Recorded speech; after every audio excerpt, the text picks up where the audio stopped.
Вметнувањето на македонските бугари во уставот станува услов за кривање на бугарското вето. Премиерот Димитар Ковачевски во Минхен се испазрел со бугарските колеги дека не само што уставно ќе ги заштити македонците со бугарска самоствест, туку и заедно со Бугарија преку допис ќе информираат Европската комисија дека Македонија се обврзала да го смени уставот и во него да ги впише македонските бугари, открива бугарскиот премиер Кирил Петков во интервју за Еурактив. Now the question is very different. The question is when it's not one country pushes and the other country says no.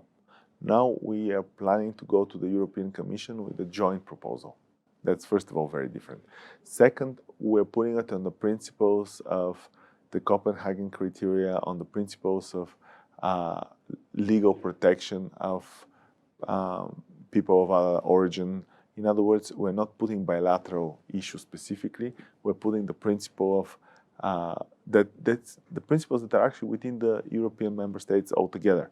And specifically, I think if Brussels sees this current problem between our two countries as an opportunity to enhance the accession process, it could use the same roadmap after that with the other member states in the Balkans that will be invited. Дека власта предводена од Ковачевски е подготвена на ваков чекор, потврдуваа и нивните изјави во последните 3 месеци, според кои за македонската влада нема ништо спорно македонските бугари да станат рамноправни граѓани, како и македонците, и да ги добијат сите права.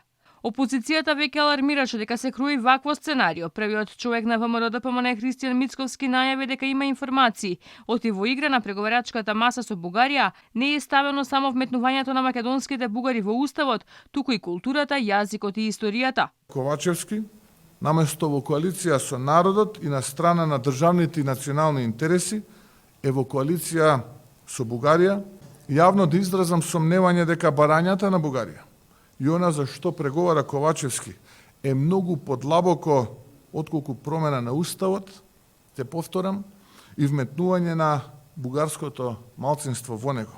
Тука на маса е и македонскиот јазик, историја и постоење на македонскиот народ во историска и политичка смисла и контекст.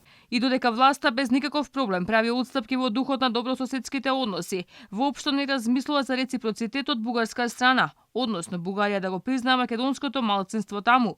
Напротив, целосно се откажа од македонците во Бугарија и ги препратија своите права наместо во матичната држава да си ги бараат по судовите за човекови права. За сега е нејасно како власта ќе го реализира оно што и го ветила на Бугарија, со оглед на тоа дека за промена на македонскиот устав е потребно двотретинско мнозинство, кое го нема во парламентот.